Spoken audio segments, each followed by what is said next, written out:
नमस्कार दोस्तों, मैं डॉक्टर विमलेंदु ब्रिजेश हूँ और आज हम लोग एक बड़े ही इंटरेस्टिंग सर्जरी के बारे में बात करने जा रहे हैं जिसे हम मॉमी मेकओवर कहते हैं। ना इसको अगर हम हिंदी में ट्रांसलेट करें तो बेसिकली जो मम्मी हैं उनकी कायाकल्प कर दी जाती है इस सर्जरी के दौरान। तो ये सर्जरी की ज़रूरत क्यों है? सर्जरी की ज़रूरत इसलिए है कि कई बार जब माँ बच्चे को जन्म देती है और उसकी नर्सिंग ब्रेस्ट फीडिंग वगैरह करती हैं तो उसके बाद बॉडी में कई सारे ऐसे चेंजेस आते हैं जो अनडिज़ायरेबल, जो शायद उनको उतना पसंद नहीं आता है। But during the process of child bearing and the nursing, because it's a joyous moment for both the mother and the family, ये इन सारी चीज़ों पर ध्यान नहीं जाता है। दूसरी बात ये है कि आजकल काफ़ी सारी महिलाएं जो हैं कामकाजी महिलाएं हैं और जब वो अपने नेचुरल चाइल्ड बर्थ और नर्सिंग केयर के बाद जब वो वापस अपने जॉब पे जाना चाहती हैं, क्योंकि कई सारी महिलाएं कॉर्पोरेट जॉब्स में रहती हैं, उन्हें ख़ास तरह के परिधानों को पहनना रहता है, तो वैसे सिचुएशन में वो चाहती हैं कि वो अपने बॉडी शेप को वापस अपनी जो प्रीवियस कंडीशन थी उसमें जाएं। और इसके लिए हमारा जो एक एस्थेटिक सर्जन का एक रोल है जिसमें वी हेल्प यू, जिसमें हम आपकी मदद करते हैं कि आप वापस उस अपनी फिजिकल फॉर्म को प्राप्त कर सकें। और उसके लिए जो सर्जरी होती है उसी का नाम है मॉमी मेकओवर। नाउ इस सर्जरी इसमें ये कोई एक सर्जरी नहीं है, ये एक सेट ऑफ सर्जरी है जिसमें 2-3 सर्जरीज को कंबाइन किया जाता है ताकि फुल बॉडी मेकओवर किया जाए। सो बेसिकली जब चाइल्ड बर्थ के बाद हमारे जो महिलाएं होती हैं उनके ब्रेस्ट में कुछ चेंजेस होते हैं। उनके स्तन या तो बड़ी हो जाती हैं या फिर वो नीचे झूल जाती हैं या फिर उनके साइज रिड्यूस हो जाती हैं। तो इन तीनों कंडीशन के लिए अलग अलग सर्जरीज होती हैं।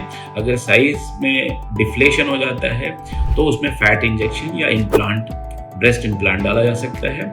अगर उनकी जो ब्रेस्ट हैं वो साइज में बड़ी होती है तो रिडक्शन मैमोप्लास्टी की जा सकती है, या अगर ब्रेस्ट जो है बिल्कुल ही थिन्ड आउट स्किन की वजह से वो झूल जाती हैं तो उनमें मास्टोपेक्सी एक सर्जरी होती है जिससे ब्रेस्ट लिफ्ट करी जाती है, वो की जा सकती है। दूसरा एक प्रॉब्लम जो आती है वो एब्डोमेन में आती है, पेट में आती है, जिसमें निचले भाग में जो स्किन होती है, जो चमड़ी होती है वो लूज हो जाती है और उसमें कई सारी धारियां बन जाती है। बिकॉज जब चाइल्ड बर्थ होती रहती है उसमें स्ट्रेचिंग होती है एब्डोमेन की और उसकी वजह से बहुत सारे निशान आ जाती है। सो इन सब को निकालने का एक तरीका ये होता है जिसको हम टमी टक बोलते हैं या एब्डोमिनोप्लास्टी टेक्निकल टर्म्स बोलते हैं। इसमें बेसिकली हम जो एक्सेस स्किन होती है, जो एक्सेस चमड़ी होती है, उसको निकाल देते हैं और जो सर्जरी का निशान होता है यूजुअली वो पैंटी लाइन में छुप जाती है। इसके अलावा जो अम्बिलिकस पोजीशन होती है उसको भी हमें रिपोजिशन करना पड़ता है और उसको सही शेप और पोजीशन देकर उसको रिलोकेट कर देते हैं।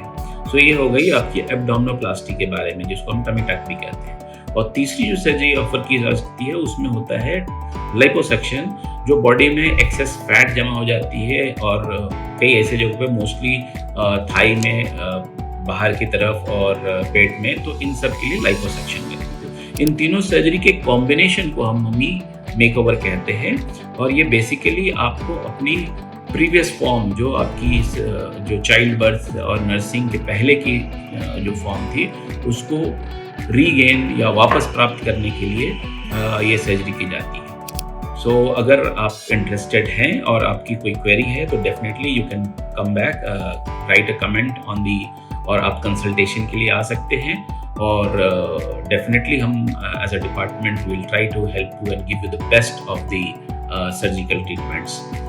That's all from my side. धन्यवाद. Thank you very much.